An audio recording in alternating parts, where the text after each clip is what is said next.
I think it touched you in a kind of a special way and maybe triggered some things, and you connected with it. Can you tell us a little bit about that?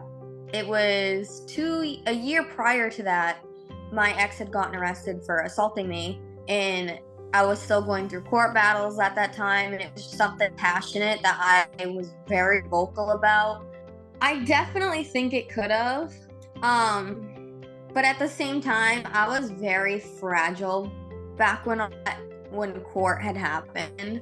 Would you have pulled the trigger to get out much sooner, like at the first time you got hit, at the first time he said something kind of like, hey, I'm going to bash your head in? Okay, I'm out of here. That is not I acceptable. Hey, good morning. Hi, Mariah. How are you? Hi, I'm good. How are you? I'm good. This is Mariah Cagne. She's our guest today on the Army Past podcast, which is shining a light on abuse. Mariah, say hello to our guest. So I want to thank you for joining us because, we're going to talk about a personal experience of yours, and I know that's not easy.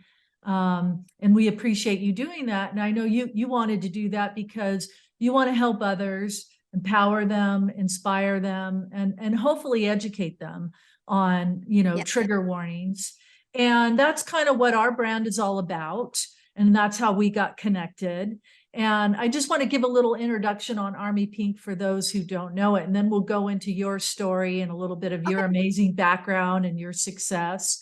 But Army Pink is a brand that was created and founded by Robin Bement. And she had a personal abuse story as well. And this is really about real life experiences with the Army Pink brand. And so she contacted me, and I'm a brand kind of expert, but a lot of my background is building brands around entertainment and movies and TV shows, and it's very money driven. And so I thought, wow, I would love to use my skill set with her to do something good and get behind a brand that had a point of view. And so that's kind of how we came together. And so we started the peace pendants, which are these little things, which is how we connected with you. And Mm-hmm. for every one of these peace pendants sold, we donate $1 to help someone escape violence and to transportation. And that's through Peace Over Violence. So this is about real life experiences. And so with that, I wanted to, talk about your background first. You're a social media influencer, right? Yes. And you focus more on the Disney aspect. And I think you're up to what, Instagram, 13,000 followers? Yeah, it's like fluctuating right now between like 13.5 and 13.4, but yeah, right up there. Okay. Well, give us a little background on that. Like, what inspired you? Are you a big Disney fan? Yeah, so ever since, like, even before I turned one, my grandparents would always take my sister and I to Disney World every year. So, we kept going, and I always had so many pictures and videos from when I went. But a lot of my friends in high school never really shared that interest. Like, I didn't know anyone else who really liked Disney, so I just felt like I was annoying people with my posts, so I just would never post the pictures. Yeah. Um, and then I started my account a year ago because I was just on my personal Instagram, and I had come across another creator. Her name is Cassie, at Cassie's Castle. And I was like, oh, no way. Like, there's actually a whole Disney side of Instagram that I had no idea about. And I became really good friends with her. And then I was like, you know what? Seeing how happy she was and how she was just so sure of being herself. Sounds like from your childhood perspective, you had a good childhood, great loving parents and grandparents around you. Oh yeah. Yeah, I have a huge Italian family and then a huge French family. So big loving family on like both sides, super close. Like I mean, I don't really have complaints. I had a really good childhood growing up, so So they have I your was very back. fortunate. Yeah, Yeah. they have Yep. your back for sure. So Yep. with the Army Pink pendant, we sent that out to you. Mhm. And I think it touched you in a kind of a special way and maybe triggered some things, and you connected with it. Can you tell us a little bit about that? Just recently, um it was a year prior to that, my ex had gotten arrested for assaulting me, and I was still going through court battles at that time, and it was something passionate that I was very vocal about in Mhm. my personal life, on my Facebook and stuff. So when she had reached out on this side, my Disney side, I just said to myself, I have to do this. I have to talk about it because other people need to see that, like, everyday people do go through this. I feel like there's just a huge stigma of, like, oh, it couldn't be me. So I just feel like I have to get my voice out there so people could see, like, it can be anyone. Well, I think a lot of people internalize the abuse and they like reflect it back on themselves with shame, or they're embarrassed. And I mean, I think that's the Mhm. whole purpose of like our discussion, is to like flip the narrative and put it back on the perpetrator who caused that. And I watched your video and it was very emotional and it was very heartfelt and Yeah. so authentic. Did you get a lot of feedback from that, or? Um, that video kind of blew up in a way that I wasn't really expecting. A lot of accounts that had bigger followings, like, as vulnerable as I was on that video, because I hadn't really I don't have a therapist or anything, so I internalize a lot. Like, I don't have many people to, like, talk to about everything. You have that big So Italian family. yeah, yeah, but it's almost I haven't, like, really, I haven't talked to them about much of it just because I'm more of the type of person who shuts down. So reading it in that video was just kinda like, it made it so much more real, and I Mhm. just broke down in a way that I wasn't even expecting to Now, break now, why down. didn't they? Why weren't they letting you read the victim impact statement? So I had sent it in because they had told me to send it in, and then they said that I could read it. And then when it came time to reading it, my ex went absolutely psychotic, and they were like, "We all have read it, so we think it would just be better for, like, your trauma and your safety to just not even read it because, like, everyone here has read it. So we don't want to, like, put you through more to see how he's going to react." Now, it Which seems I to had agreed with. me, yeah, it seems to me, and correct me if I'm wrong, that could have been maybe cathartic and therapeutic to have read that for yourself out loud. Yeah, I definitely think it could have. Um, but at the same time, I was very fragile back when court had happened. So I had agreed to it. I said, yeah, like, yes, I don't want to do this because of how he was reacting. It was still very traumatizing for me to see him act that way. Mm-hmm. We do have more pending court cases, so we're going to be going to court again. So I'll get a chance to actually read a new victim impact statement, which I will be reading now because I'm not as fragile as I was back then. Like, I've so much self growth, and I know I'll be able to, and I know it's gonna feel just so much better, like getting it off my chest to authorities and like him. So Yeah, and I'd like to talk a little bit longer about like where you got your strength, because you seem like you're stronger, and what were those steps. But maybe before we go there, if you could tell us, like, I'm interested to know, like, when you met him, his name was, can we say his name? I don't know. Should we just yeah, say? so his name. And so you met Devin, and I would suspect that he was very charming, and you didn't see any signs, and you fell in love, and then things So started to happen. Like, were there early signs? um, I it's kind of we met, like, on Twitter, I guess you could say, back when, like, Twitter was a thing. He was originally from Cape Cod, and as like I said earlier, I'm from Maine. He had moved up here his senior year of high school, but I had graduated the year before. And actually started hanging around one of my friends.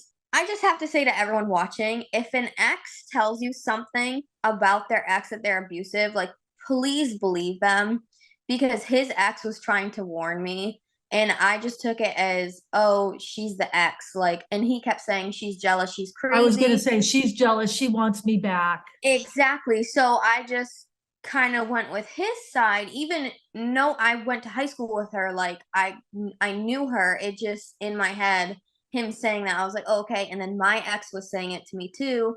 But at the time, me and my ex were like, he was still trying to get back with me. So I'm like, they're just making this up. I didn't really think of it.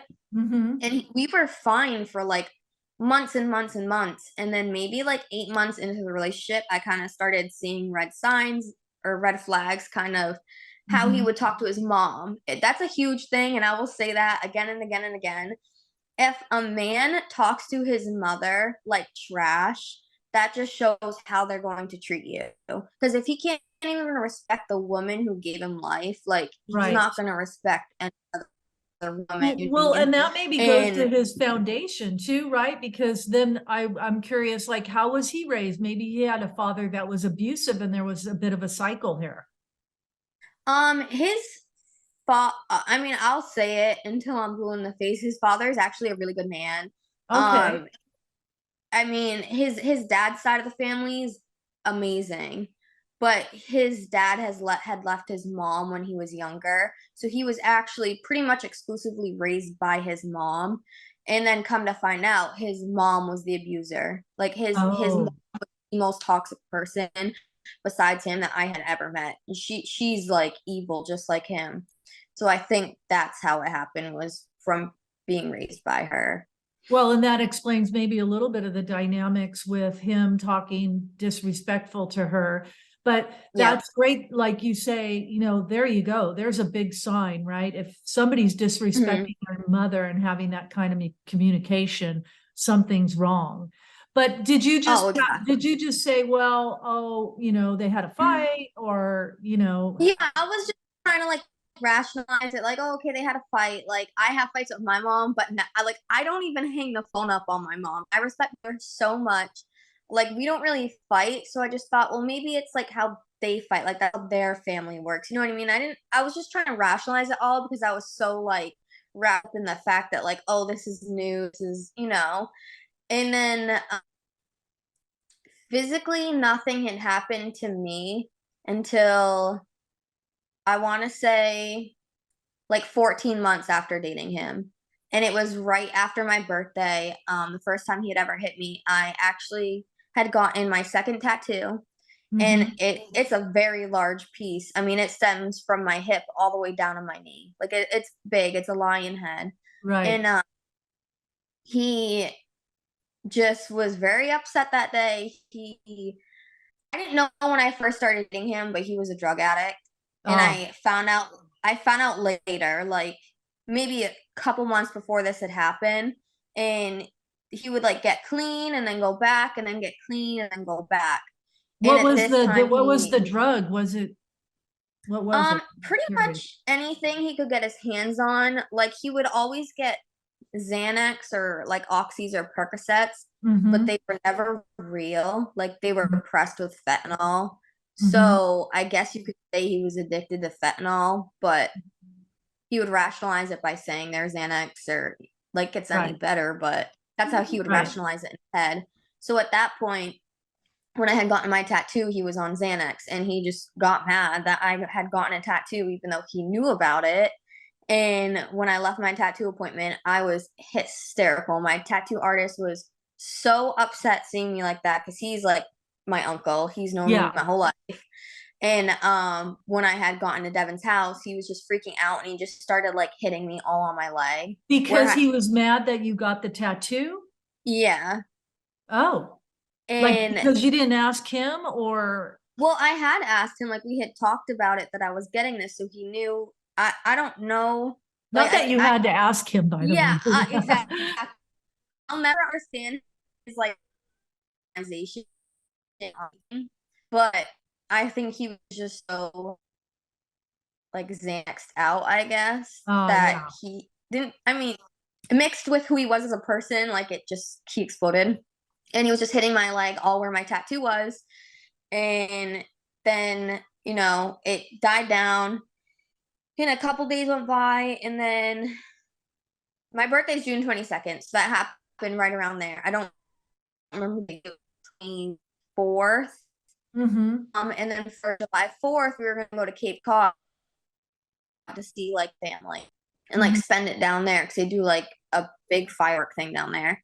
And so we had gotten there the second, and we went out to a bar on the second. And I don't drink, I don't do drugs. Like never been a drinker, never been a drug user. So I was the designated driver that night. And it was me, him, his friend Levi, and his friend Chase. And we had all gone out to the bar and they had all been drinking. And then we're like, hey, like it's time to go home. And then we got in the car, we started driving, and then Levi, Chase, and Devin were all kind of just like messing around, Mhm. like messing with their hats, like hitting each other. And then Devin started getting really mad because I Mhm. noticed when he was drunk or on drugs, like his anger would be more like intense and he'd Mhm. be quicker to jump on stuff. Mhm. And then so they all got out of the car because Devin had to pee. And then I was like, okay, guys, like calm down, let's go, we're leaving. And then Devin's like, I'm driving. And I said, you're not driving my car when you're drinking. Like, absolutely not. And we just kept arguing about it. And he was like, no, I'm driving, I'm driving. And then Levi and Chase were like, dude, you're not driving. She's the only one who has not been drinking. Like, she's driving. And Mhm. then because they spoke up, like, on my defense, Devin got mad. And Chase is like, well, then I'll just walk home. And Levi's like, I will too. So they didn't stay in the car. And then Oh, no. Devin and I, So they're leaving you alone with them. yeah, which they didn't, I don't know if they didn't know that he wasn't abusive because he had an abusive like he was abusive to his girlfriend in Cape Cod as well. So I don't, they just kind of were like, but who knows?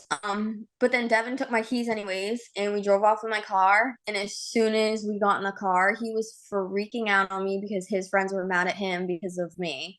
And he was kicking my head into like the side of the window and like just punching me in my face, my ribs, my legs. And then I had got out of the car to try to I didn't even know where I was. Like, I think this was my first time in Cape Cod. I don't know Cape Cod. I didn't know where we Yeah. were. It was pitch black. We were by the That's woods. scary. And I just got out to like start running because like I was Yeah. like, what is going on?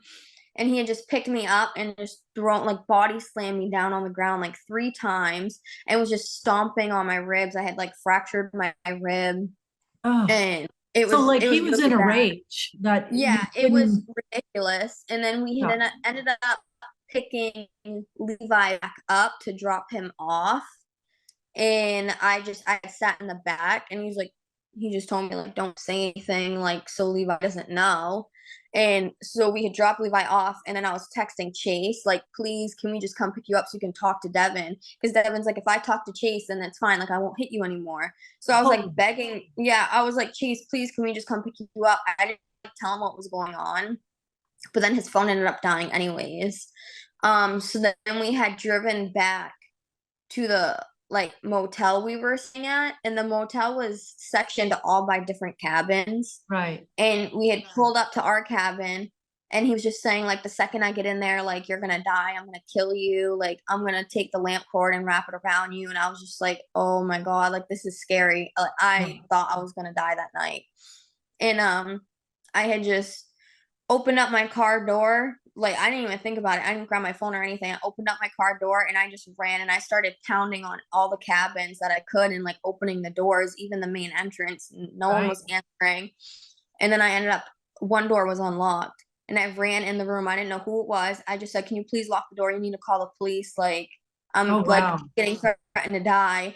And they hid me in their back bathroom while they called the police and locked the door. And it was 2 women, like, I didn't know who they were, but they saved my life that Oh, night. thank God they, some people don't even step in. They're like, I don't want any part of it. Yeah, So that's so great they did. yeah, and Yeah. then the So cops had came and was that the breaking point, that incident, or did you go back um, to him to I give him ended a up chance or? yeah, I ended up going back to him. In my head, I rationalized it as, "Oh, he was drunk." You know what I Yeah. mean? Like, he wouldn't do this sober. So, I ended up going back, which they should not have. I should have just ended it there. Hmm. Because if they do it once, like they're gonna do it again. It's not because they're drunk. It's not because they're on drugs. Like genuinely, this is how they are. Hmm. And then that's when the cycle just started happening. Like it was all the time after that. And then at that point, it was like I was sitting there I don't know. Like, people always say, like, if you're in an abusive relationship, just leave. But it's so much harder than that because you're in such a cycle of, So it's almost like when you've got the highs, they're really high and it's really fantastic. Mhm. But at some point when it's calm, did you ever say, like, Devin, like, we got to talk about this? You know what? This is Oh, not yeah. Like, right.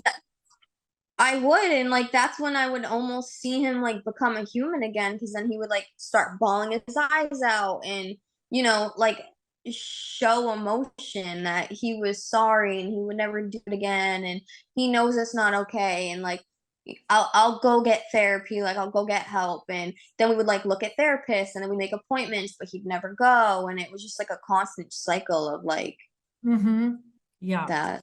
So do you think that there were a couple of, like, if you were to look back on this, would you have pulled the trigger to get out much sooner? Like at the first time you got hit, at the first time he said something kind of like, hey, I'm going to bash your head in. Okay, I'm out of here. That is not I acceptable. absolutely, like, that person is now blocked. I am no longer going to seek anything out with that, because if I would have just listened to his ex or my ex back then, like, Mhm. I would never have been put in that situation. So that's Yeah, like and the I main think thing. I think that's some of the key things. Like, I think if anybody in a relationship is going to use such violent words, like even before they hit you, but if they say, I'm going to do X, Y, and Z, like that's just not normal. That's a big sign to be like, No, yeah, it's because no. that's the step to the next step, which is they actually physically do it. And then it seems like it Yeah. progresses. And then I think, like you said, his ex, that's a really good sign Mhm. to say, you know, if someone is saying something happened, you know, if it looks like a duck, walks like a duck, it might be a duck. You know, I think Yeah. there's some truth to that.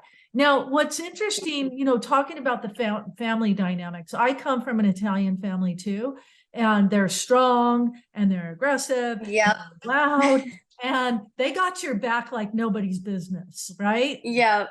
And Yep. so I would think that one mention for you to your uncle or your brother or your father, whatever, would have like maybe put this in check a little bit too.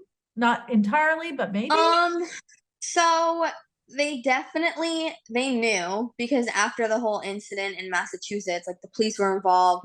My I ended up calling my ex that morning to come get me at the hospital, and he was like, "I'm working, like I can't leave. I'll get fired. Like I can call your mom for you."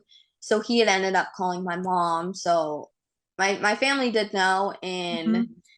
they definitely weren't happy, not with me, like with him.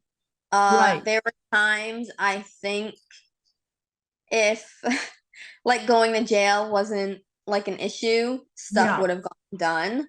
You know what I mean? Like, because they were not happy with him at all. They never liked him after that. Mhm. Um, So they so probably said, yeah. look, you know, this is over. You know, you can't see this guy. They Yeah, reinforced everything you definitely. knew.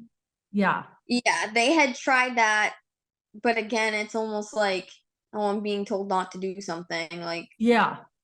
Now let's he's do it. serving 8 years. Is that correct? So for this, yes, this past time, when I had gotten him arrested, he got a plea deal for 8 years, all but four served. So Mhm. he's serving four, and then he has 4 years probation as Okay. of right now. And I would suspect there's a little bit of worrisome about, oh, you know, when he gets out, you know, will he try to seek you out and, you know, Um, revenge? for sure, 100%. When so I've always wanted to move to Florida. I didn't think I'd be moving here as soon as I did, because now I live in Florida. But it definitely pushed me to move to Florida quicker, because okay, now he's going to be out in January 2024. Like, I can't be in Maine when he's out, Mhm. because it's just not safe for me or my family at that point. Mhm. So it's definitely scary, because the prisoners in Maine, I don't know if every state has this. I know we had talked about this earlier, but the prisoners in Maine, they get iPads. So they can go on the internet, they can access whatever they want. There is no control on their iPads whatsoever. He had gotten on Instagram and he threatened to shoot me on his story. So now that's why This we is have new just detention totally charges. mind-blowing to me. That especially a prisoner that has domestic abuse Yep. situation. Now here's a tool, here you go. Go see if you Mhm. can find her online. Go see if you can send her more threatening. I mean, Yep. how does that even compute? I don't even know. It's honestly disgusting. When I had found, because at first I'm like, what is going on? Like, does he have a cell phone in jail? Like, what's going on? And then, like, people are telling me, no, they get iPads in jail now because of COVID. They couldn't have visitors. So Mhm. each inmate got an iPad so they could, like, FaceTime. But, like, it should be controlled. It should be in a certain room. And I'm sorry, you can put parent controls on iPads to where you can't download certain things. If he's able to access these websites, like, it's not being controlled. I don't care what they say. I'm sorry, tax dollars buying iPads, it's a big no for me. My own opinion.